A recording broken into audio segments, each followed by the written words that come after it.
Podkāsta draugi, Spilva, Stenders. Kā tu jūties kā populāra meitene Latvijā? Zin kā, mēs visi sportisti tādi mazliet mazohisti esam. Mums jau patīk, ka tur tā, nevar apsēsties uz krēslu, jo, sāp kājas un tā. Pirmkārt jau pirmais mīts, kas ir jāpasaka, ja skaidri un gaiši, ir tas, ka mums nespiež neviens vilkt neko, mums nespiež. Nav tā, ka mums pasaka tikai palkustīja meitenes un viss tā nav. Es pati esmu slima ar temperatūru plus 39, 40 gājusi spēlēt. Ar tik lielu temperatūru tu gāji? Tas bija ļoti slikts variants. Un cilvēki no malas tā nevarēja pateikt, ka es esmu reāli slima, jo tā jau es spēlēju un kustējos tāpat, un tieši tāpat ir ar pilnīgi visiem pārējiem cilvēkiem. Mēs nezinām, kuram sāp vēders, kurš ir ar precāju zālēm, kuram tur ir īstenībā ir temperatūra, un viņš tur tikai pa pusē spēlē. Līdz ar to, jā, visi tie dīvāni eksperti, kādas mēs šobrīd abas esam uz dīvāna sēžot, tas ir vispār pilnīgs vāks. Vienkārši būt vienā vietā neceļot, tas man ļoti tā kā atdod enerģiju, ka es varu būt vienā laika zonā un nekāpt lidmašīnā vismaz mēnesi. Tas ir baigi labais brīdis. Un nākamā izgaismots podkāsta epizode ir klāta, un šajā reizē būs saruna. Manā prātā viņa ir tāds tīradnis, sporta pasaules dārgakmens, un mums būs tāda īsti sievišķīga, un ne tikai sievišķīga, arī tāda spēka saruna ar pludmales volejbolisti Tīnu Graudiņu. Sveika, Tīna, man prieks tevi satikt podkāstā. Sveika, čau. Un tu jau vispār baidījies, vai ne? Mēs ar tevi sazvanījāmies, tu teici, ka vai tad nav viss jau izrunāts, ko var izrunāt, ne? Jā, tā ir. Tīpaši tagad pēc tā pasaules čempionāta, tik daudz pa visu kaut kādām intervijām ir staigāts un televīzijas studijām, ka man tiešām likās, ka man negribējās to tērēt laiku ar to, ka es atnāku un es neko nevaru interesanti pastāstīt, bet tu man pārliecināji, ka pasēdēt, parunāties ar tevi mēs varam divi. Jā, kā tev vispār ir šis posms, kā tu jūties šobrīd?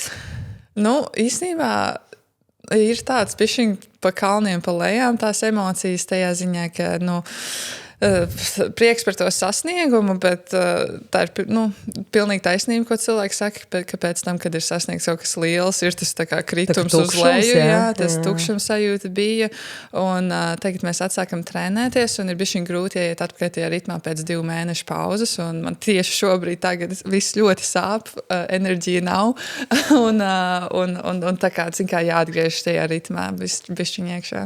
Mēs kā cilvēki domā, ka jums jau nesāp treniņos bet sāp, tāpat ir treniņi grūti, ne? Jā, protams, un viss jau ir tas piereduma jautājums, un ja es būtu pa šiem 2 mēnešiem vēl tomēr svaros kaut ko darījis vairāk, tad varbūt man tagad tik ļoti nesāpētu muskuļi, bet, viss kārtībā, man patīk, kā mēs visi sportisti tādi mazliet mazohisti esam, mums jau patīk, ka tur tā, nevar apsēsties uz krēslu, jo, sāp kājas un tā.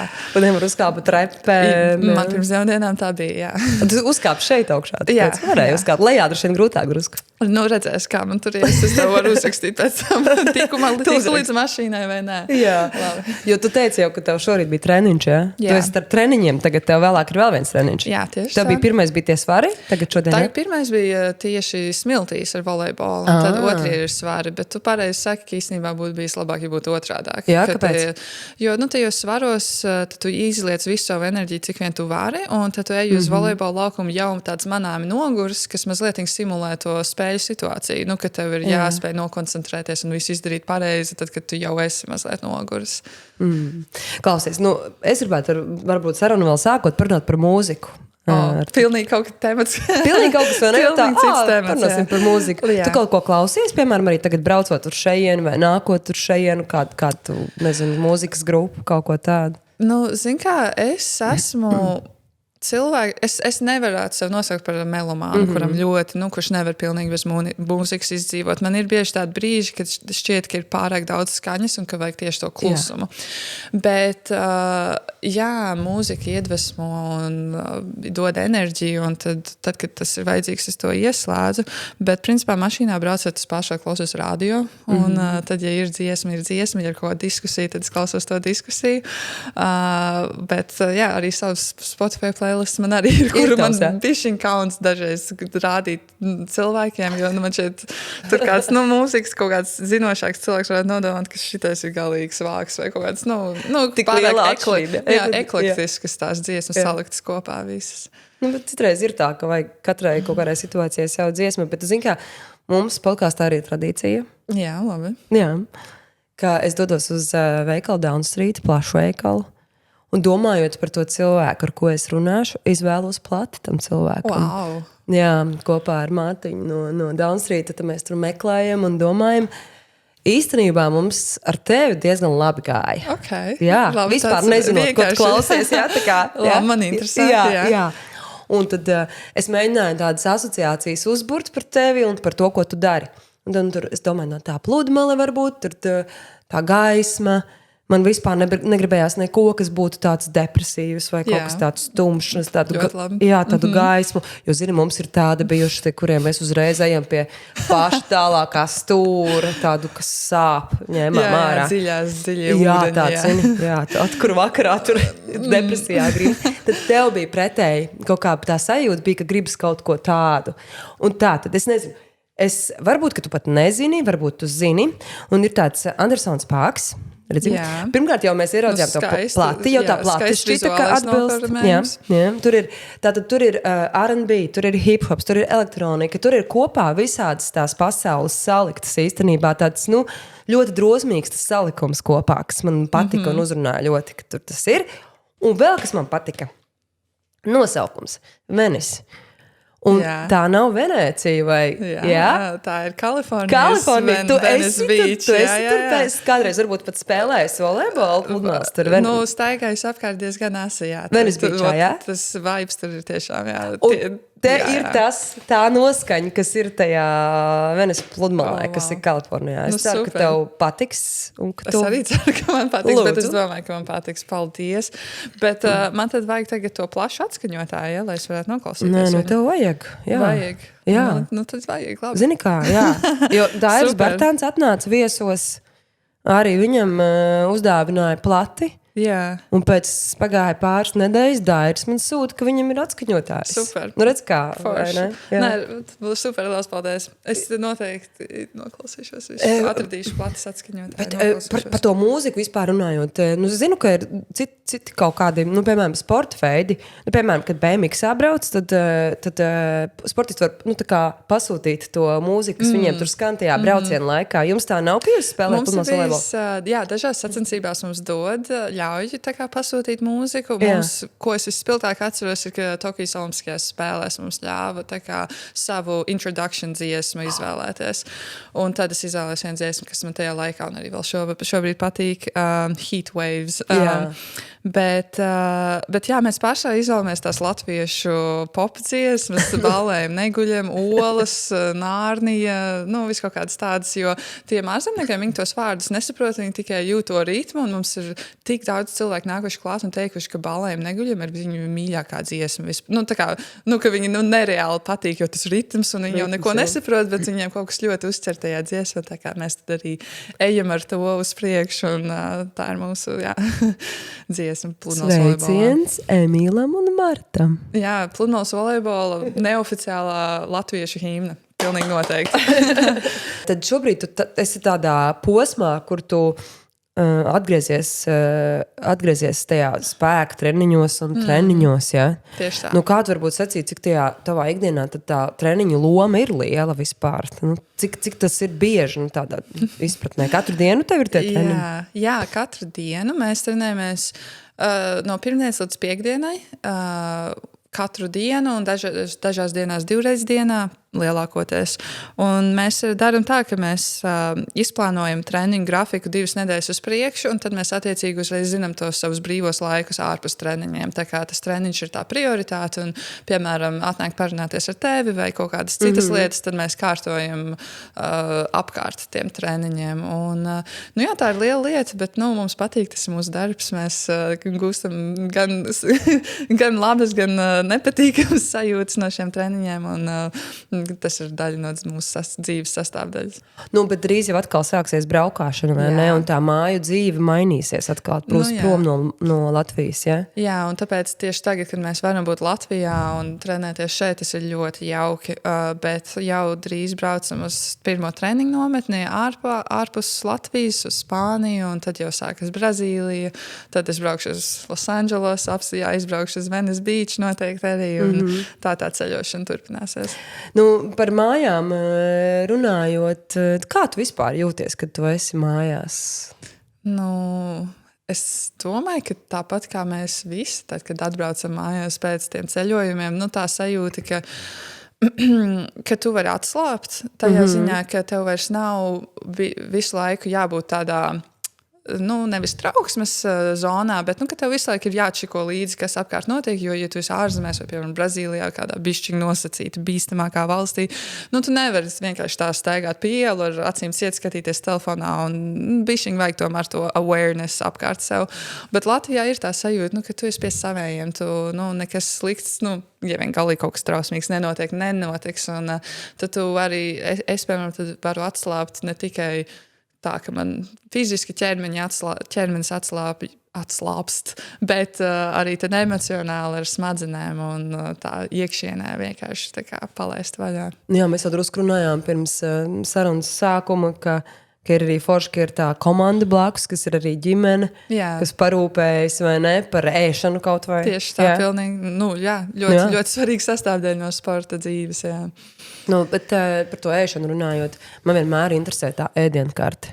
Jā. Es zinu, ka es esmu runājis ar citiem sportistiem, kur saka, nē, nu es no rīta apēdu 6 solas, piemēram. Daudz. Tas daudz, ne? Nu, es varētu, bet jā, mēs ar Nesti, mums vajag ēst daudz. Tā kā tās kalorijas, kas mums jāuzņem, ir daudz. Tā kā nav ir tā, ka mēs es nevalku šitos fitnesa pulksteņus, līdz ar to es īsti nezinu tās kalorijas precīzi, bet es zinu, ka aptuveni 3000 kalorijas mēs nodedzinām dienā vai treniņā pat. Un līdz ar to visu vajag apēst atpakaļ. Un man ir tā, ka tad, kad es ļoti daudz trenējos, tad man aptīt iet uz leju, jo tā kā visas tas gremošanas sistēma lēnām slēdzas ciet un vispār tā uzmanība tiek pievērsta muskuļiem un tā tālāk. Un tad es bieži vien vienkārši, man tas ēdiens jābāž iekšā, man negribas, bet es zinu, ka man pēc stundas atkal gribēsies ēst, un tāpēc es tā kā piespiežu sev apēst vairāk nekā varbūt tajā brīdī gribas. Protams, ka mēs mēģinām ēst veselīgi, bet, tas nenozīmē, ka mēs ēdam arī picu vai hamburgeru tāpatās, jo galā tur arī tās, kas vajadzīgs, ne? Jā, kalorijas un proteīns un gaļa un tā. Bet vispār šis ir tāds fenomens, ko es pati tikai sapratu, kad mēs sākām iet tajos ārpus zonas pārgājienos.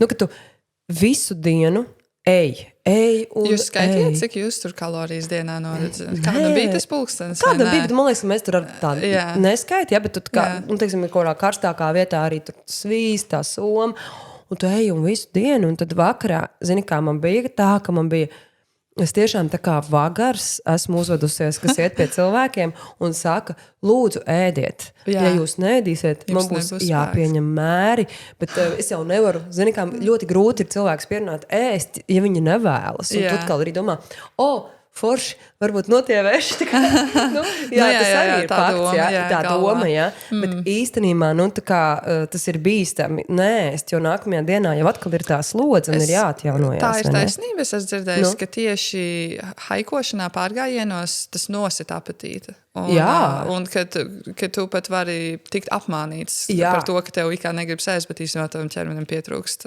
enerģija. Tieši tas, ko tu teici, ka tev arī pazūd apetīti, ka tu rītīgi trenējies, jo principā tas, tā mana doma ir tā, ka organisms pārslēdzās uz citām lietām, kas ir svarīgas, uz tiem muskuļiem, uz sirdi, piemēram, kalnos kāpjot, lai pumpētu to, un tad viņš domā, tas kuņas var pagaidīt. Tad, tas ir sekundāri. Tāpēc arī bieži vien daudziem visādas problēmas ar vēderiem. Viss kaut kas tāds notiek, visādi brīnumi, kam tu īstenībā nemaz tā rītīgi nevar būt gatavs. Bet jums pietiek ēdiens tur, kad jūs staigājat, jūs pārgājienos? Parasti Džeki ir stresā. Tas pats Emīls Balcers, viņš tur, vai es tā kā nepazaudēšu savu muskuļu masu? Bet ļoti normāls jautājums. Jo tāpēc, ka vai būs pietiekami kā molbaltumvielas un viss. Nu, mēs ņemam līdzi tās sausās pakas, kuras tu aplēji ar ūdeni. Un pietiek ar vienu, jūs neesat izsalkuši? Nu, it kā nē. Tāpēc, ka laikam tā slodze. Es skatījos arī tajās epizodēs, un tur maziņas tās bļodiņas, man žēl bija jūs skatīties, kā jūs tur... Nav tik trāk. Okay, tas labi. Nu, jā, jo visiem jau tur vēl līdzi ir kaut kādi batoniņi, kaut kādi rieksti, kāds vēl izvēl kaut kādu sieru, tur šķēlīti paglabājis un ir ar mieru nest, lai tikai var izvilkt to visu ārā. Nu jā, bet tā ēšanas rutīna, man liekas, tā ir ļoti svarīga arī. Sportā taču jums vispār tā kā īpaši, vai ne? Tas atkarīgs tā atjaunošanās no tā. Tu teici, jā, ka tev tagad ir daudz tās intervijas dažādos mēdījos. Kā tu jūties kā populāra meitene Latvijā? Kā populāra meitene Latvijā? Tāpat kā vienmēr, nekas jau tādā ziņā nav mainījies. Vienkārši tas, ka cilvēki interesēs par manu dzīvi. Man šeit dažreiz cilvēki jautā, cik tu labi vari tā runāt vai pastāstīt, bet īstenībā jau šis ir vieglākais temats, par ko man runāt, par sevi pašu, par to, ko es esmu darījusi un ko es ļoti labi pārzinu. Man šeit tik daudz iespaidīgāk, kad ir tie cilvēki, kuriem ir jāiet diskutēt par kaut kādām citām tematiem un tā labi norunāt, vai tas ir kaut kas īpašs. Bet tādā popularitātes ziņā, kā mēs jau Latvijā, tad, neviens jau īstenībā pat neesam slaveni, ja mēs paskatāmies citu valstu līmeņos. Bet ir bišķiņ tagad tāda sajūta, ka, ja es kaut kur aizēju publiski, kur man redz seju, ka tā kā cilvēki kaut kā skatās, kaut kā tā dīvaini šeit, bišķi, kāpēc uz mani skatās, kaut ko nepareizi daru, bet tad es domāju, varbūt, ka mēģina saprast, vai tā ir tā tīna graudiņa vai nav, un tad nevar, tad skatās, jā. Nu jau tu jau arī uz skolām brauc, ne? Un runā ar bērniem. Jā, tas tik mīlīgi, tīpaši, ka tu redzi, kā viņiem atplauks tās sejas, kad viņi var kaut vai to mēdeļu paturēt, kausu paturēt rokās, un tad ir tiešām vērts braukt uz visiem Latvijas malām, lai tie bērniem sajust to dot viņiem to prieku. Un tas arī ir tas, kur tu pati varbūt atjaunojies un gūsti pati prieku arī, to motivāciju turpinājumu. Pilnīgi noteikti, jo burtiski uzreiz pēc tām tikšanām es esmu ļoti piekususi, jo, kā tā enerģija visu laiku ar tiem bērniem tiek izsmelta, bet tādā emocionālā ziņā tas ļoti piepilda sirdi. Jo, tu redzi, tad kāpēc es vispār šo daru, ka ir kaut kāda jēga iedvesmot, tas, ka tā atdeve tam darbam, ko es ielieku treniņos, viņa atgriežas caur šiem cilvēkiem, ko mēs esam iepriecinājuši ar saviem rezultātiem.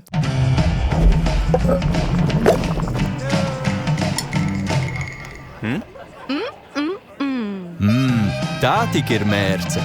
Gatavota no certificētiem tomātiem. Spilva labi, iet kopā. Es gribētu parunāt tieši varbūt par to, ko tu esi devusi no sevis, lai tu būtu tur, kur tu esi. Jo šajā podkāstā es arī cenšos parunāt par to, ka bieži vien mēs, piemēram, redzam, Tīna un Anastāsija ir pasaules čempionas un ir tik burvīgas meitenes un viņām ir medaļas un viņas ir sasniegušas tik daudz un viss ir tik forši un pludmalē spēlē volejbolu, labi izskatās. Jā, ideāla dzīve. Ideāla dzīve, klausies, ne? Kā tavs jautājums vedina uz tādu, mazliet pačīkstēšanu aptuveni, kas tomēr ir slikti bijis. Jo es zinu, ka lai aiz katra tā panākuma, kas ir liels panākums, tas ir tas ceļš, jā, tas pat nav galapunkts, jo galapunkti jau, kā tāda varbūt arī nav. Tur ir, daudz tā tie atzari, uz kuriem virzīties, vai ne? Bet katrs tas ceļš, lai tu būtu tāda, kā tu tagad esi un tik priecīga, tev ir, nav bijis droši vien arī tik vienkārši tas ceļš, lai to sasniegtu. Zini kā, Kristīna, tas, protams, man gribētu, pačīkstēt. Protams, jā, es varētu tur pačīkstēt par to, ka tā ceļošana tiešām ir vaiprātīga, un viņa tā kā izsit bišķiņ tādu pamatu no kājām, ka tu nejūties, ka tu visu laiku jūties izraustīts. Tas ir jau šo darot jau 10. gadu. Tas ir tāds viens faktors. Otrs faktors ir, ka Mūsu darbs viņš ir 24/7 līdz mums beidzas sezona. Tas nozīmē, tagad, kad man bija tie 2 mēneši brīvi, jā, es tiešām varēju darīt, ko vien es vēlos, bet nav tā, ka tajā dienā, kad man nav treniņi vasaras vidū, ka tad es varu iedarīt, ko vien es gribu. Tomēr tā atpūta ir daļa no mūsu darba, jo mūsu treneris un mēs paši sagaidām, ka mēs tad pirmdienā varēsim ierasties treniņā pilnīgi atjaunojušās un gatavas iet uz 100%. Līdz ar to bišķiņ tā sociālā dzīve ir daudz tāda piezemētāka. Es ļoti gribētu iet kaut kādos laivu braucienos, pārgājienos un tā tālāk, bet to īsti nevar darīt.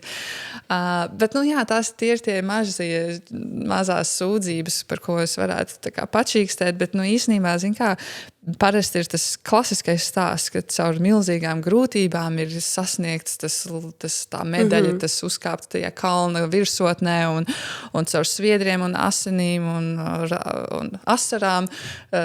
Tas viss ir izdarīts. Bet, godīgi sakot, man ir nereāli paveicies dzīvē, jo man tiešām nav bijuši kaut kādi tik tādi traģiski momenti, kur tiešām sev būtu baigi jālauž, lai turpinātu darīt to, ko es daru. Un tāpēc man šķiet, ka es bišķiņi varbūt pat nevaru tā kā, iedvesmot cilvēkus ar savu stāstu, jo man nav bijuši tādi kaut kādi baigās problēmas, ar ko cīnīties. Tiešām viss ir tā diezgan secīgi gājis uz priekšu un sanācis.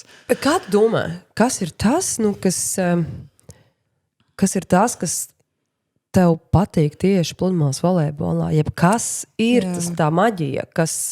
Jo tad, kad tu par to runā, tu tiešām runā ar tādu smaidu un ir skaidrs, ka tas nav tikai sports tev, ka tas ir kaut kas daudz vairāk, vai ne? Jā, pilnīgi noteikti. Es tagad varētu pilnīgi izpausties. Šis ir vienkārši tiešām fantastisks sporta veids. Pirmkārtām jau vienkārši vide. Man ļoti gribējās būt sporta veidā, kur es esmu ārā, vienkārši elpot svaigu gaisu, sajust sauli, lai vai spīd sauli vai līs lietus. Tas nekas būt ārā, tas ir forši. Otrkārt, tā spēles aspekts, cik viņš ir fizisks, bet stratēģisks un cik ļoti katra cilvēka personība ietekmē to, cik tu labs vai slikts spēlētājs esi.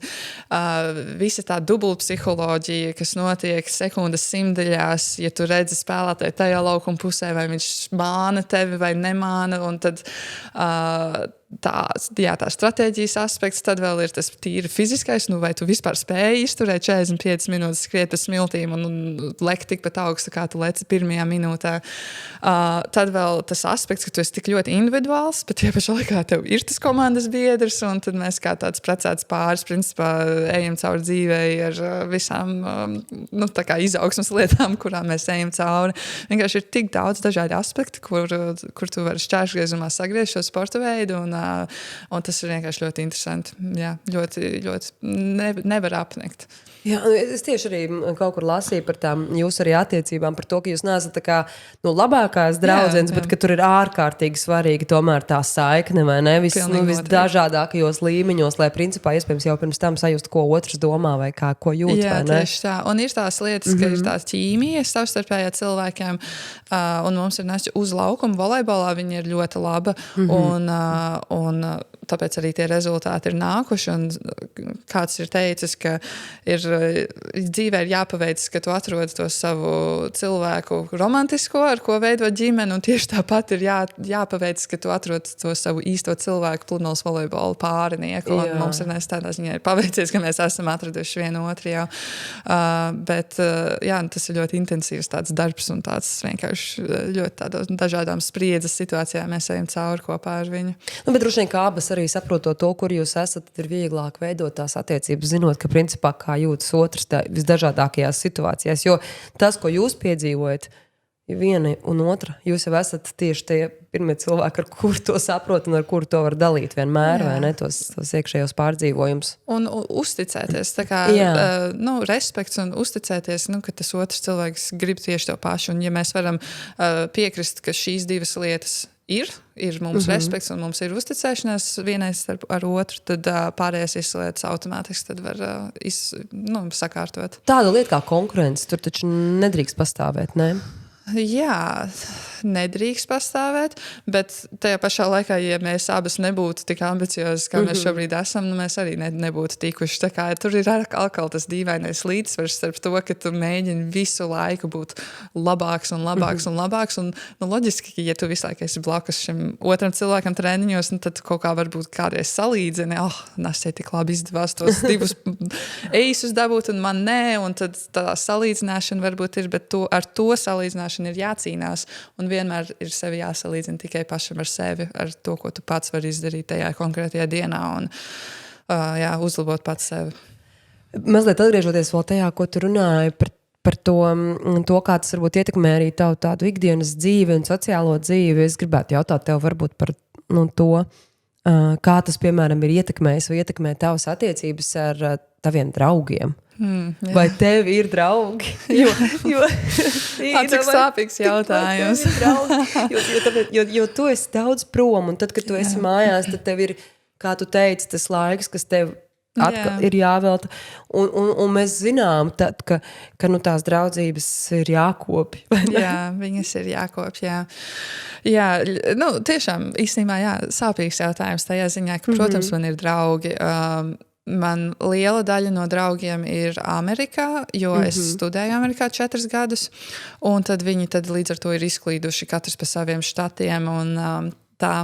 Un tad arī liela daļa no maniem draugiem, kas ir šeit Latvijā, viņi arī īstenībā ir diezgan daudz, kur izbrauc pa Eiropu kaut kur, izklīduši. Protams, daži ir arī šeit Latvijā, bet tie draugi, kas ir vēl joprojām ir mani draugi, tie ir tie cilvēki, kas saprot, ka es ar viņiem uzrakstīšu varbūt reizi 3 mēnešos vai 4 mēnešos, tā kā, hei, kā iet, parunājamies.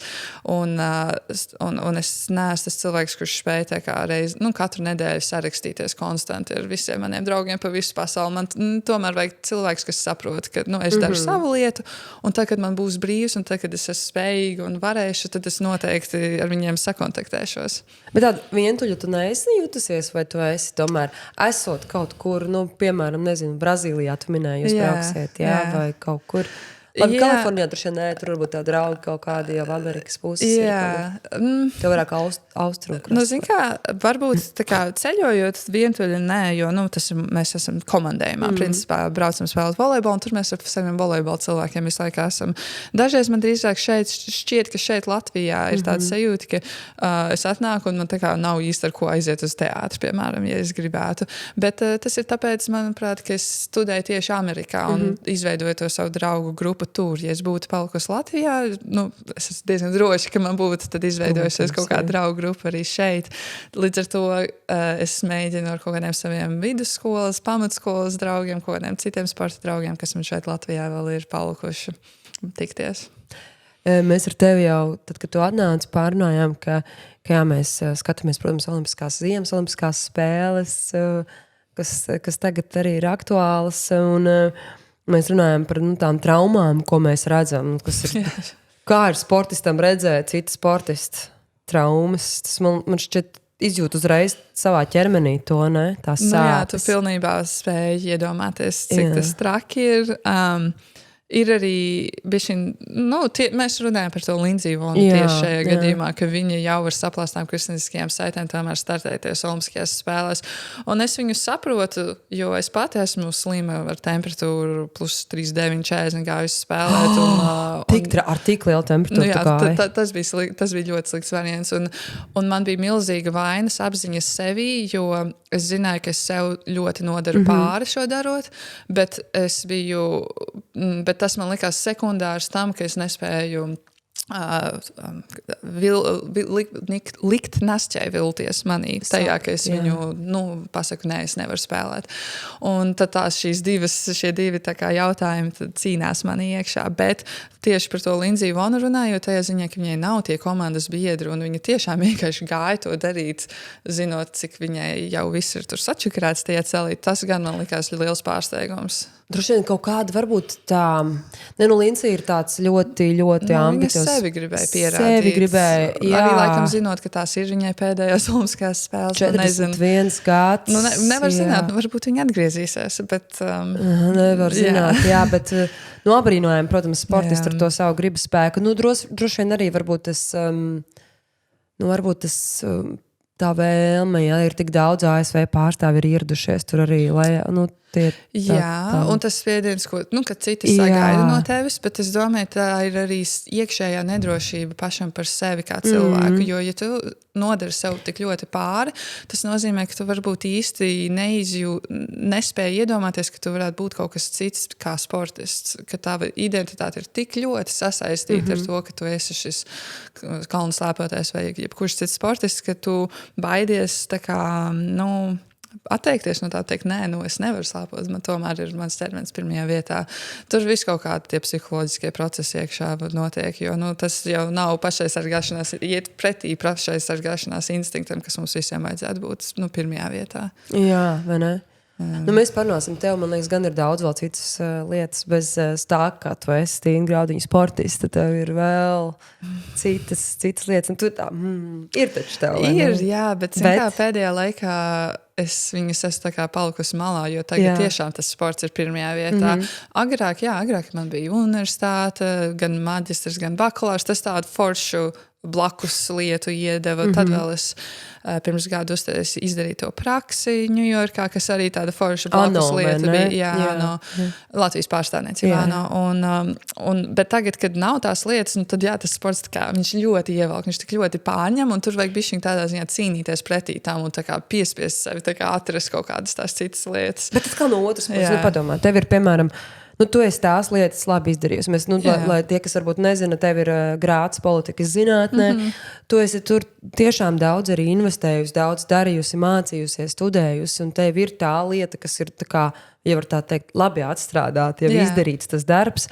Un tagad, atkal tu esi pasaules čempions, un šis ir tas tavs posms laiks, kur iespējams arī tas ir tas mirklis, kad nav vajadzība sadalīties pa vairākiem tiem. Jā, un izbaudīt šo momentu. Izbaudīt tieši to tagad. Man draudzene teica, Tīna, nevajag atkal challengeot sev kaut kādās trakās lietās. Vienkārši izbaudi šo momentu, ka tu esi labākā savā jomā un vienkārši, kā saka, ride it out. Principā, Es pilnībā piekrītu draudzenei. Man arī šķiet, ka tu esi tā kā pelnījusi un arī šajā brīdī tā kā totāli izbaudīt to un baudīt to laiku, jo mēs ar tevi tikko arī runājām par to, ka ir tas brīdis, tā kā Lincijai vai kādam citam sportistam, kur tā karjera, ka tu nevari saprast, vai ne, vai tev vēl turpināt, neturpināt, cik tu esi īstenībā spēcīgs, un vai tā pieredze ir spēcīgāka par varēšanu tajā brīdī, kas arī, Jā, tieši tā, katru dienu tāpēc jābauda, jāņem kā pēdējo, kā vienīgo dienu, kas tev var būt. Un,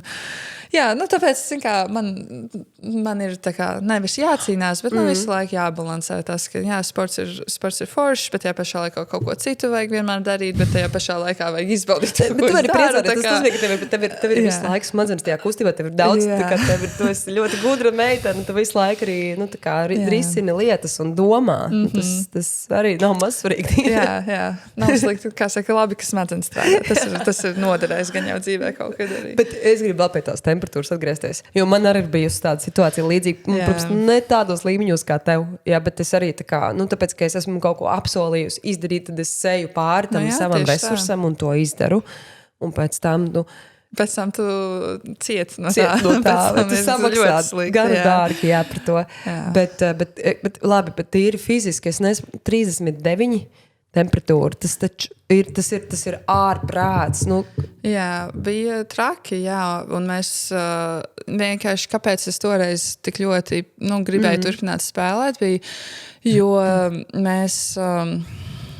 Tas bija tā pirmās jaunās sacensības, pirmā jaunā tūra bija, un mums bija ļoti svarīgi dabūt tomēr labus punktus, un es biju atbraukusi no Latvijas uz Meksiku, es biju no Los Angeles aizbraukusi ar mašīnu uz Meksiku, lai satiktos šajās sacensībās, un Nese tajā laikā viņa, bija pa Latviju, kamēr es biju Amerikā, un līdz ar to jau tā vainas apziņa, ka viņai jau ir ļoti grūti, tur vienai pašai Latvijā, un tagad viņa jau vēl ir atbraukusi uz sacensībā, un es esmu saslimusi, un kas es tagad teikšu, nē, viss. Un tad arī mums pretī nāca tāda komanda, kuras teica, šitās taču nevar uzvarēt. Es kaut vai uz 50% spēlējot, es tur neskriešu, es nekliekšu, bet es varu uzvarēt. Bet tas komiski sanāca, jo beigās mēs tikām līdz pusfinālam. Līdz finālam mēs otro vietu dabūjām. Bet smieklīgi tas, ka pusfinālā mēs pirmo setu zaudējam, Un man tik ļoti man klapus bija tāds, ka es nevarēju paelpot, un tāpēc man nāca raudiens, un tāpēc man tā rīkla vēl aizņaudzās ciešāk, nu, zin kā, un tad tu vispār es velku to elpu iekšā, un tad tiesnes pamanīja, ka es raudu, un viņš tā jautā, Tīna, are you all right? Un es tā kā paskatos ar viņu raudošām acīm, un es nevaru parunāt, es nevarēju parunāt. Nu jā, un tad Naša teica, nu tā kā viss kārtībā, mēs turpinām spēlēt, un jā. Bet jā, tas tāds vienkārši ieskats pagātnē. Un tāpēc arī, kad cilvēki internetā saka, ārprāts, cik drausmīgi spēlē tas vai cik slikti šis sportists ir izdarījis to un to.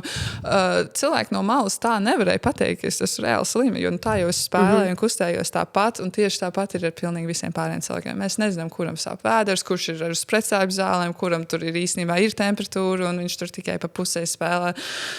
Līdz ar to, jā, visi tie dīvāni eksperti, kādas mēs šobrīd abas esam uz dīvāna sēžot. Tas ir vispār pilnīgs vāks, ka daži ir tik... Bet tev sāp tie dīvāna eksperti komentāri? Es vispār nelasu. Es pat neskatos vispār, nē. Bet gan jau kāds ir sasniedzis, ne? Tev kaut kāds komentārs. Jā, tagad man bija kaut kādi 16 gadi, 17, es ļoti apdedzinājos, jo man bija likās, forši raksts par mani, un tad es redzu, 5 komentāri, un tad es izlasu viņus, un tad tur viens uzraksta, ka kaut nemāk spēlēt, jābeidz spēlēt, un ka ir, drausmīgi kaut kas tāds, un tad es sapratu, ka labi, nevajag lasīt. Bet, kas ir tāda diezgan slikta lieta mūsdienās parādījusies, ka pēdējā gada laikā mums ļoti sāk rakstīt Instagramā direct messages, cilvēki, kas liek naudu šitajās visos betingos, un tad viņi raksta tā, ka tas ir tik daļrunīgi, spēcīgi, drausmīgas vārdus salikt kopā vienā teikumā, tur jābūt talantam. Pagas sliktus vārdus? Ļoti, ļoti sliktus vārdus. Principā, ka viņi arī tur nogalinās visu mūsu ģimenes un mūsu pašas un tā tālāk. Un jā, tas kaut kā pēdējā laikā agrāk tā nebija tik daudz, un tagad pēdējā gadā pusotrā tas tā vairāk parādījies. Un viņa tā kā ar īstiem kontiem, ar īstiem, īsti cilvēki, jā? Nē, laikam, ka īsti, kaut kāds... Bet, cilvēks ir īstais tā, vai ne? Jā, tas nav, tie nav boti. Piemēram, es nezinu, Naša kādreiz ir ielikusi tās screenshotus savā storijā, lai, tā kā... parādīt, cik tas traki ir, bet es nezinu, vai vajag likt vai nevajag likt. Tur jau tāpat ar viņiem nevar cīnīties. Katrā ziņā man ir bijušas arī līdzīgas tādas situācijas. Jā, kā publiska. Jā, arī ar šādu veidu draudiem, un es esmu sarunājoties arī intervējot, piemēram, policijas priekšnieku, viņš man saka, vai tu uzrakstīji iesniegumu? Vajag rakstīt iesniegumus. Un es saku, nē vēl, viņš saka, nē, bet tad nākamajā reizē tad vienkārši aizēj un uzrakst to iesniegumu, jo viņš teica, ka tas ir tiešām arī ļoti būtiski. Šādās situācijās, ja, piemēram... Kaut vai statistikai es pieņemu, ne? Jā, ja, piemēram, ir izteikti tāda veida draudi, kā tu sacīji, tas īstenībā tas vispār nav smieklīgi, vai ne? Jo tajā brīdī, kad tu saproti, ka tur ir runa par naudu, un ja tā nauda to cilvēku var padarīt kaut kādā mērā ar tik vardarbīgām domām. Tas ir pilnīgi, jā. Jā, šis ir īstenībā tāds nopietns temats, ko mēs ar Tīnu esam piesaukušas, bet... aicināsim noteikti tā nedarīt cilvēkus, kas neatbalstam šādas rīcības. Absolūti noteikti, jā. Bet jā, mēs par tām traumām mazliet runājam. Bet es lasīju, ka tu esi arī kaut kad ar bumbu dabūjies pa seju ritīgi, jā? Kaut kad tā. Jā. Ko tas nozīmē? Tā kā zvaigznītes? Nē, ka mums jau brilles pārsvarā ir saules brilles virs sejas, un tad, kad es esmu bloķētāja, līdz ar to es dažreiz vienkārši nepaspēju aizskriet līdz tam tīklam, un man tās rokas ir priekšā, un tad trāpa seju, un tad tās brilles man iegrieza pie acīm, tā kā zem uzacis. Tā, ko tā acis uzspampa, un arī tas bija smieklīgs skats spēlēt. Ļoti smieklīgi. Tu turpināji spēlēt? Protams, jā. Es saku, man ir bišķi tādā ziņā problēma ar to, ka man jāiemācās sev pateikt nē. Es sev katru gadu apsolu. Šogad, tad, kad es saslimšu, es nespēlēšu. Jo tas jau pilnīgi normāli saslimt, un citas komandas ik pa brīdim noņemas no turnīra, jo saslim vai kaut kas tāds. Un mēs ar Našu nekad mūsu 10 gadu karjerā neesam noņēmušās no turnīra, kaut gan slimojuši, mēs esam diezgan daudz. Un es katru gadu saku sev, visas šoreiz būšu jauka pret sevi, es būšu jauka pret savu ķermeni. Un Nastu sapratīs, mēs jau sen jau esam pārnājuši šo visu. Un katru gadu man ir tāds, es nevaru, es es eju un tāpat spēlēju. Nu, man ļoti arī īstenībā uzrunāja tas, es ļoti to saprotu, ko tu teici, tā atbildība par to otru cilvēku, ka tas bieži vien arī ir tā atbilde, ka tu saproti, nē, nu es iešu pāri. Jā, kas tad man? Es taču varu iedzeršu to paracetamolu, gan jau būs ok. Es vēl gribēju tev parunāt par tām diskusijām, kas vienmēr ir par apģērbu. Jā, tā ir forša diskusija. Tev patīk tās diskusijas, kas ir par meiteņu apģērbu volejbolā. Jā. Man patīk šīs diskusijas, jo viņām ir tik dažādi arī tie aspekti, kāds var uz tām lietām skatīties. Pirmkārt, jau pirmais mīts, kas ir jāpasaka, ja skaidri un gaiši, ir tas, ka mums nespiež neviens vilkt neko, mums nespiež. Nav tā, ka mums pasaka tikai palkustīm meitenes un viss tā nav. Mēs tiešām varam vilkt gan šortus, gan garās bikses, kreklus, visu kaut kādās formās un krāsās vienalga kā. Kāpēc mēs tomēr spēlējam tajos palkostīmos? Pirmkārt, tas vienkārši tā tradīcija, ka viņš ir iegājies. Un otrkārt, mēs spēlējam pludmalē. Mēs esam pludmalē, kur ir karsts. Tā kā, ko vēl mums vilkt? Ģērbties no zoda līdz papēžiem, pilnīgi visu noklāt, arī īsti nav loģiski, un tas ir tiešām vienkārši ļoti karsti citādāk. Protams, ka ir cilvēki, kas nav tik iedziļinājušies pludmales volejbolā, un tad tas pirmais, kas viņus nošokē, ir tieši tas vizuālais, bet, kurš mazliet vairāk seko līdz pludmales volejbolam, viņš jau vairāk skatās tieši uz to spēli, uz to stratēģiju, uz visiem tiem tehniskajiem lietām, aspektiem, par ko es iepriekš runāju, un tie tērpi paliek pilnīgi vispār 3., 4. plānā. Tā kā, jā, es personīgi arī vienkārši jūtu, tā ir mana uniforma. Tad, kad tas ir tā kā tas mans kaujas bruņojums, es pirms spēles uzvelku tos palkostīmu, topiņu, es sapinu bizes, es uzlieku savu Red Bull banti, salieku savu sponsoru aproces, uzlieku saulesbrils, un tas ir tas mans bruņojums, ar kādu es dodos kaujā, lai cīnītos. Līdz ar to nav tā, ka es tur baigi seksīgi jūtos vai kaut kā tur, tagad varēšu tur visus bildes baigi forši uztaisīt. Pilnīgi nē. Tas vispār ir pēdējais, par ko mēs domājam. Jā, bet nenoliedzami ir, protams, kāds, kurš pludmales volejbolu ierindo pie viena no seksīgākajiem sporta veidiem, vai ne? Jā. Tā ir. Jā, bet ir jau arī. Tā, ja būsim godīgi. Viņš ir skaists sporta veids. Jā, katrs kā tas cilvēks kustas uz tā laukuma, kā viņi tur svin kopā ar to pārinieku, ir ļoti skaisti, jā. Man šeit, būtu godīgāk, ja čaļiem ļautu spēlēt bez krekliem, piemēram, jo viņiem, nabagiem, man dažreiz ir viņu žēl, viņi tajās +3-5 grādos, viņiem spiež tos kreklus vilkt. Bet puišiem neļauj tad ar krekliem, viņiem neļauj spēlēt bez krekliem, un ja viņiem ļautu spēlēt bez krekliem, tur vairāk pa pusi spēlētu bez tiem krekliem arī. Kas būtu man šeit ļoti laba lieta mūsu pludmales volejbolam. Būtu vairāk skatītāju, iespējams mēs dabūtu vairāk sieviešu skatītājus arī šim sporta veidam. Nezinu. Bet, jā. Nē, ja mēs runājam, ja teiksim, meitenes Rīgas palkustīmā, tad puiši jau neiet peldēties ar krekliem, nē? Jā. Tā kā tas ir viss. Šī ir laba ideja, jā. Jo vienlīdzība galu galā, bet tāds citādāk nekad jau dzīvē neizbēgs no cilvēkiem, kas mēģinās tevi izģērbt vai no ar AI, vai no ar savas iedomas palīdzību, nezinu, tā kā ir, tā ir. Jā. Skaidrs, ka, teiksim, jūs, kad ejat uz laukumu, tad jums svarīgākais ir būt fokusētai spēlē. Pilnīgi noteikti. Jā, es sākumā tev bija domājis arī jautāt par to, kas ir tas, kas tev varbūt galvā skan tajā brīdī, kad tu esi jau uz laukuma, vai kas ir tas, kas tev tavā smadzenēs vispār notiek tajā brīdī? Tu tā vari? Kas tas ir? Tā ir tik forša sajūta, kad tu uzej uz laukumu un tu ieej tajā fokusa ritmā, kur tas punkts iet pēc punkta. Un man būs, es teiktu, skudrings noskāja arī, jo tu esi... vienkārši tā ir tāds azarts, tev vienkārši iedod tādas emocijas, no kurām mēs visi esam palikuši atkarīgi, un tāpēc arī mēs ejam cauri visam šim trakumam, lai tikai sajustu atkal to adrenalīnu. Bet tā stratēģija, tas milzīgais gandarījuma sajūta, kad mēs uztaisam lamatas tām pretiniecēm, un viņas tieši iekrīt, un mēs paņemam to bumbu un dabūjam to punktu. Un tas apmierinājums, kad mēs tieši gudrības ziņā esam bijuši gudrāki par tām pretiniecēm, tas viss ir iet cauri tā kā mūsu galvām, jo mēs ļoti daudz par to stratēģiju domājam, kā katrs punkts mums ir veids, kā piemānīt pretiniekus, principā. Nu, vēl arī tā mānīgā lieta, kas ir mēs ap citu vienā no iepriekšējām sērijām ar Mārtiņu Sasku pārunājām par to, es noklausījos, jā, kur viņam, ka tu kā tikko finišē, ka tev jau ir kamera blakus, vai ka tu jau braucot mašīnā, tu vari cirt. Viņš teica tā, ka mēs esam vienīgais sporta veids, kuram pēc 15 sekundēm jau ir kamera sejā. Man bija tas tā kā, čāli, kas tur tik grūts, mums tā kā visu laiku filmē. Man ir bijis tā, ka man reāli tur...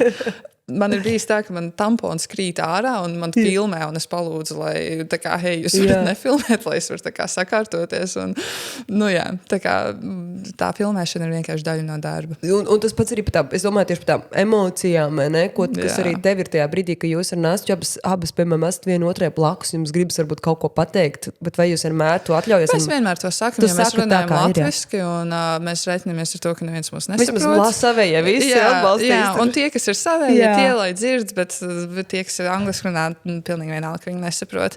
Tagad mums ir angļu treneris, viņš runā angliski, viņš ir spānis, un tad mums bišķi vairāk tā kā jārunā angliski. Savā starpā arī.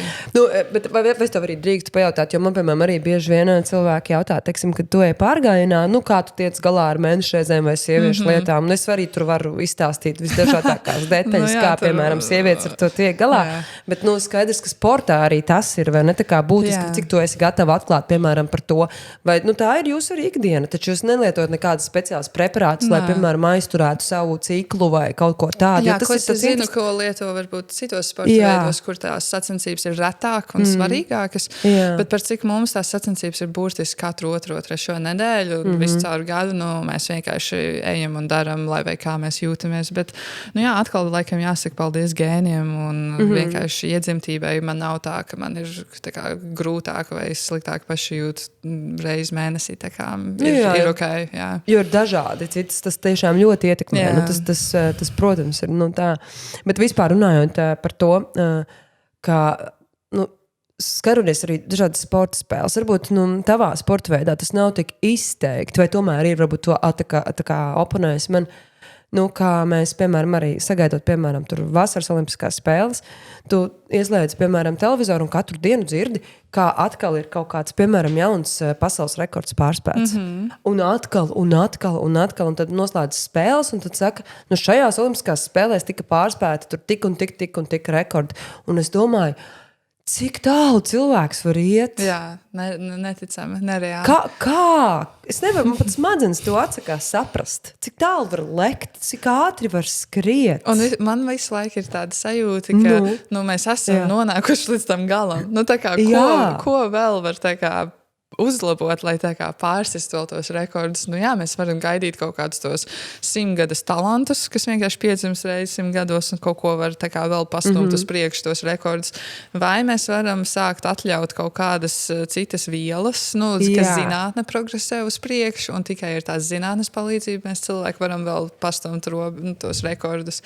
Bet tā, principā, mēs kā reāli homo sapiens cilvēki, man šeit baigi nekur tālāk nevaram tikt. Mēs esam sasnieguši tik neticam fantastiskas lietas, un tomēr mūs visu laiku, tomēr katrās olimpiskajās spēlēs ir kaut kas, kurš tomēr vēl. Es nesaprotu. Es arī ne. Tu pareizi, tur skaidrs, kā talants ir viens. Zinātne, kaut kādas vielas, kas nav aizliegto vielu sarakstā, bet kas tā kā palīdz cilvēkam. Tad droši vien, ir sporta veidi, kur tehnoloģijas ir. Tieši tā, viss īpaši tagad ziemas sporta veidos, kad viņiem viss tās tehnika var iet uz priekšu un kaut kas tāds. Bet viņiem jāizdomā, kā to sportu interesantāk padarīt, jo tā jau ir izklaides industrija, tā kā vajag viņiem vajag atrast tos ķirsīšas odziņus, ko var kaut ko padarīt citādāk. Bet cik vispār, mēs dažkārt mēdz teikt, tas sporta veids, gan ir netīrs sporta veids. Ir par citiem tā mēdz teikt. Es, piemēram, Nu jā, es pirms vairākiem gadiem tieši veidoju filmu par Māru Strombergu, un es atceros, ka man stāstīja, ka viņa tehniķis Gundars Osis, kurš viņa velosipēdu taisīja, viņš man stāstīja, viņš saka, principā naktī gulējis ar Māru riteni, lai tā kā neviens viņam nepiekļūst. Lai nekas apmēram, cik tas ir svarīgi, visādas tādas, detaļas, jā. Un tad es domāju, arī cik volejbolā, piemēram, ir kaut kādas tādas nianses, kur tev ir tā cīņa ar tiem. Tādā ziņā nav tik daudz, jo mums pat īsti nav jēga no kaut kāda tāda dopinga, jo tiešām tā gudrība, stratēģija, mentālā noturība ir pat svarīgāka nekā viss tas pārējais. Bet jā, traki vienkārši, jā. Jā, jo es tieši tikko lasīju, redzēju to ziņu par tiem tramplīnlēcējiem. Kas bija šokā? Es nespēju nocēt. Man no sākuma likās, tās bija fake ziņas, un tad es sapratu, ka nevar būt. Un tur gan, ka vīrieši ir tā novesti, ka viņi ir gatavi tev sev špricēt, tur reālas skābes kaut kādas vājprāts, un par tiem dažiem kvadrātcentimetriem. Es biju šokā pilnīgi. Es arī biju šokā. Tas ir kā, man bija precīzi, ka es izlasu to ziņu, un es tā domāju, tiešām tā kā tu saki fakes. Jā, vai ne? Jā. Tie, kas varbūt nav dzirdējuši šo ziņu, ka, respektīvi, tramplīna lēkšanā puiši savos krāniņos špricē kaut kādu skābi, kas viņus palielina, un tad viņi iet uz savām mērīšanu, kur viņiem mēra, laikam, nezinu, ko viņiem tur mēra, bet kaut ko mēra. Apjomiņu. Jā, un tad viņiem piešķir lielākus tos formas tērpus. Un tad viņi var tālāk aizlidot, kas savukārt tur planē viņus vairāk. Tas esot pat 5 līdz 10 metru tālāk var aizlidot. Ko tu stāsti? 5 līdz 10, jā? Vai arī 3 līdz 5 metru tālāk. Ja kurā gadījumā 3 vai 5, tas ir ļoti daudz, ja tur taču, citreiz centimetri, 10 centimetri, un tas ir... jā. Tas ir par tālu. Tas ir par tālu, ja mēs tā kopumā skatāmies. Par tavām mācībām man arī gribas mazliet parunāt, jo, tu esi, pabeigusi politikas zinātni, vai ne? Tev ir maģistra grāts, jā? Tātad politikas zinātne bakalaurā un maģistra grāts komunikāciju menedžmentā. Un jā, man ļoti patika mācīties, bija forši. Es biju tas klasiskais cilvēks vidusskolā, kuram bija diezgan labi padevās visu priekšmetu, nezināju, ko īsti mācīties universitātē. Beigās nekur tālu no ģimenes ietekmes netiku, jo man teica arī pa politiku ņemās, un tad es arī izstudēju politiku. Tur pārsvarā, tur jau nemāca, kā kļūt par politiķi. Tur ir vairāk vienkārši vēsture, izpratne par to, kā strādā mūsu valdības sistēmas, vēlēšana sistēmas, kā atšķiras dažādas valsts viena otras un tā tālāk. Un jā, viss tas bakalaurs bija tāds baigi pa mākoņiem, tāds vispārīgas lietas aptuveni, kā strādā mūsu pasaules sabiedrība principā. Bet kas man ļoti patika manā maģistrā bija, ka tā komunikācija menedžments, dažreiz cilvēki domā, baigi viegli. Tāds haļavīgais grāts mazlietiņ, bet īstenībā viņš bija tik praktisks, tik tāds ļoti pielietojams visās dzīves biznesos, jo tā komunikācija ir nereāli svarīga lieta mūsdienās gan uzņēmumu iekšienē, gan ar klientiem, gan ar vispār savu brenda imidžu. Un es sapratu, ka es ar šo grādu tādā ziņā varu iet gan izvēl jebkurā industrijā, un tā komunikācija noder. Absolūti, arī politikā. Es jā, teikt, arī politikā, ko mēs redzam pasaules vispār diplomātijā. Pilnīgi noteikti. Antireklāma diplomātijai. Tur ir vēl viens podcasts. Tā kā es domāju, ka tas ir jebkura absolūti pilnībā, jebkurai jomai. Bet kā varbūt tev tajā ikdienā gāja ar to savienošanu? Cik tev... baigi viegli. Viegli tev izdevās? Bija tā, ka es tagad pa skolām braucot un runājot ar bērniem, es viņiem pastāstu par to savu ceļu, par to, kas ir tas profesionālais sports. Un es viņiem vienmēr uzsveru, ka tā mācīšanās ir ļoti svarīga lieta, pat tad, ja tu gribi būt tas profesionālais sportists. Kāpēc es to iesāku stāstīt? Bet, par to, kā tev gāja ar to savienošanu, ar to treniņu savienošanu. Tā vidusskola īstenībā ir tik grūts periods, it īpaši man šeit Latvijā, jo tā kvantitāte, kas mums Latvijas vidusskolās ir tīra ar tiem priekšmetu daudzumu, un ja vēl tu trenējies paralēli malā, tad ir, tu tiešām esi kā bērns, jaunietis aizņemts 12-14 stundas dienā. Savukārt man aizbraucot uz Ameriku, tur likās, kā pastaiga. Tur viss ir izplānots priekš manis, lai man sajiet kopā tie treniņi ar lekcijām. Man ir tik daudz brīvais laiks, tik daudz mazāk priekšmetu salīdzinoši ar maniem draugiem Latvijā, kas mācījās Latvijas universitātē vai citur. Un kamēr tie amerikāņi tur mazliet čīks par to, cik grūti laika menedžmentu salikt, man šeit tā Latvijas vidusskola man tik ļoti bija norūdījusi ar to tīro kvantitāti, kas mums izgāja cauri, kas mums bija jāiet cauri, kad aizbraucot uz Ameriku, tiešām likās ļoti viegli. Man vienkārši vajag pamosties no rīta, nogādāt savu ķermeni tur, kur man ir jābūt, un es tikšu ar visu galā. Kas varbūt būtu tas, ko tu teiktu, ka tās rietumu pieredzes arī, kā jaunietim tur, ko varbūt vajadzētu šeit Latvijā mums pārņemt, varbūt no tā praksēm, vai vienkārši no tās dzīves filozofijas, kas tur ir jauniem cilvēkiem? Jā, man ļoti, ļoti patīk tas, ka viņi tieši par izglītību runājot, viņiem ir tiešām to var izjust līdz pat kalnam, ka viņiem ir svarīgi, ka tu tiešām saproti un iemācies to, ko tu mācies. Tā ir it kā tik pašsaprotama lieta, kuru es īstenībā, diemžēl, Latvijā tik daudz neesmu dzirdējusi, kad iet runa par universitātēm. Es drīzāk dzirdu, ka Latvijā ir daudz tādu ķekšu darbu, ka tu vienkārši izdari tikai ķekšu pēc. Ļoti daudz viskaut kādas norakstīšanas no citu gadu iepriekšējiem studentiem, ka tu vienkārši paņem viņu darbus, tu bišķiņ adaptē un tieši to pašu. Un kāpēc studenti Latvijā to dara, jo atkal ir vienkārši tā kvantitāte tik liela, ka tu citādāk nevari izdarīt visu kvalitatīvi. Tev vajag griezties pie šiem ārkārtas resursiem, kā norakstīšanām un tādām lietām, jo vienkārši pārāk daudz uzdod. Un tur Amerikā, man bija tikai 4 priekšmeti semestrī, kas bija 2 reizes nedēļā, un tas viss, bet tajā pašā laikā es tiešām semestra beigās jūtos, ka es tiešām varu pateikt, ka es reāli visu saprotu, man jau līdz kaklam es esmu pārmācījusies par šīm lietām, bet es jūtos pārliecināta par to, ko es tagad zinu. Es īsti, gan jau, ka tā būtu arī šeit Latvijā, un es domāju, lietas arī mainās un paliek labāk, bet tas varbūt kaut kas, ko var tā kā vēl pišķi paņemt vairāk. Un kas varbūt būtu tas, ko tu gribētu teikt tiem arī jaunajām, starp citu meitenēm, kas šobrīd varbūt ir man raksta un jautā, vai tā kā braukt uz to Ameriku vai nē. Un, kā agrāk es teicu gan arī viennozīmīgi, brauciet, jo pirmkārt tas nav cietums, tu vienmēr vari atbraukt atpakaļ, kad vien tu vēlies. Otrkārt tā pieredze vienkārši, baigi foršā, tik daudz foršas atmiņas, viss kaut kas tāds.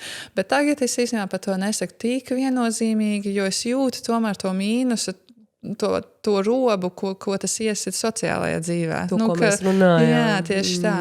Un arī tomēr mums Latvijā tās pazīšanās ir tik svarīgas. Tu to pirmo darbu, tu viņu nedabūsi, tāpēc, ka tev ir ideāls CV, tu drīzāk viņu dabūsi, ja tev būs kaut kādi kontakti. Un tādā ziņā, ja tomēr cilvēki grib savu dzīvi pilnībā saistīt ar Latviju, tad es varbūt arī ieteiktu viņiem apdomāt to mīnusu, kas ir aizbraucot prom. Bet ne jau, ka viņam tagad nevajag braukt prom, bet vienkārši apdomāt tos plusus un mīnusus, ko tas nozīmē, ja tu studē kaut kur citur. Jā. Bet es domāju, kas tu gribētu būt, piemēram, pēc gadiem? 10, 15. 20. Es esmu domājis, man viss kaut kādas domas ir galvā. Es noteikti jūtu, ka manī iekšā ir kaut kāds tāds skolotāja gēns, vai es to izpaužu kā burtiski treneri volejbolā, vai arī kā skolā skolotāja, to es nezinu.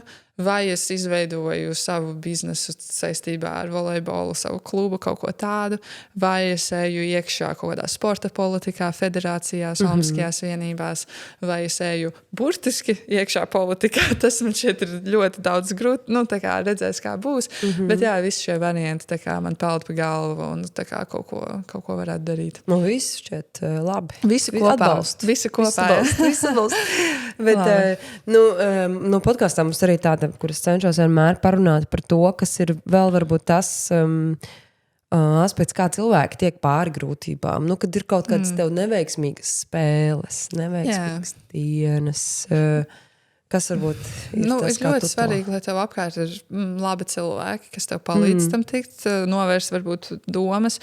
Otrkārt, ir ļoti svarīgi, ka tev ir tā identitāte arī ārpus tās tavas neveiksmes. Nu, ka, ja tev neizdevās sportā, nu labi, tad es aizēju pamācīties vai izdarīt kaut ko citu. Bet treškārt arī saprast, bišķiņ tā kā būt... es nezinu, kas ir pareizais īpašības vārds šai sajūtai, bet tā kā saprast, ka tas īstenībā nav nemazām tik nozīmīgi, tas, kas tikko notika tādā lielajā bildē. Jā.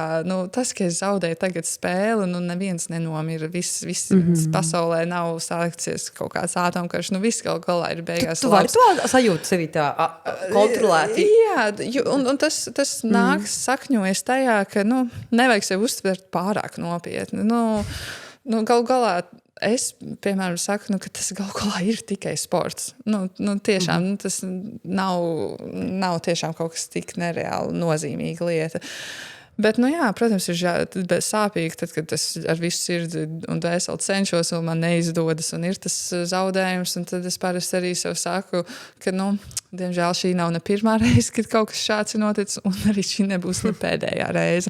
Un tad kaut kā bišķiņ caur to melno humoru, caur to, paškritiku, viss ir slikti, bet, tā kā ar tādu humoru pieskaņu es kaut kā tieku galā ar šīm lietām.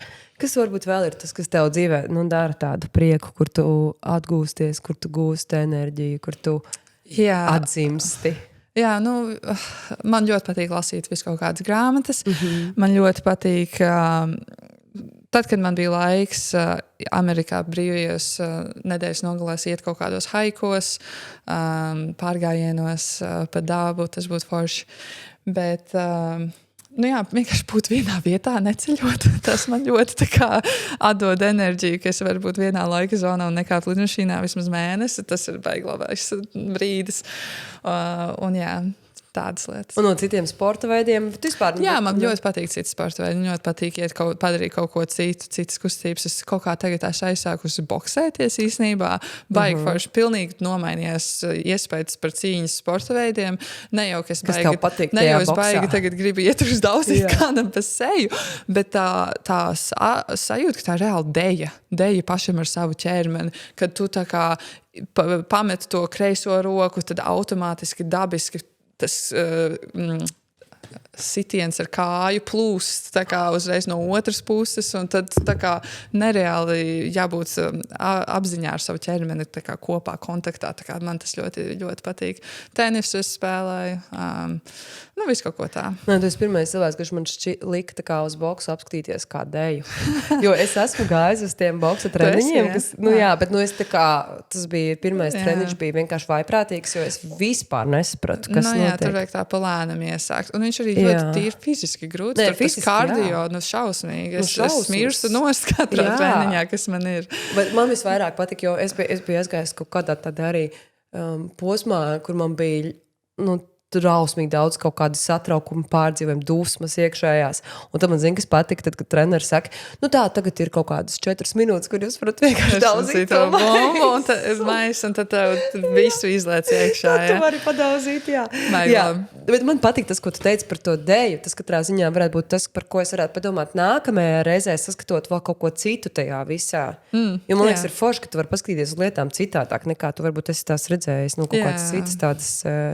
Jā, pilnīgi noteikti. Pamēģinu. Pamēģinu. Kāda diena ir tava ideālā diena, piemēram, ja tu vari iedomāties? Gulēt, cik vien ilgi gribu. Es esmu gulētājs.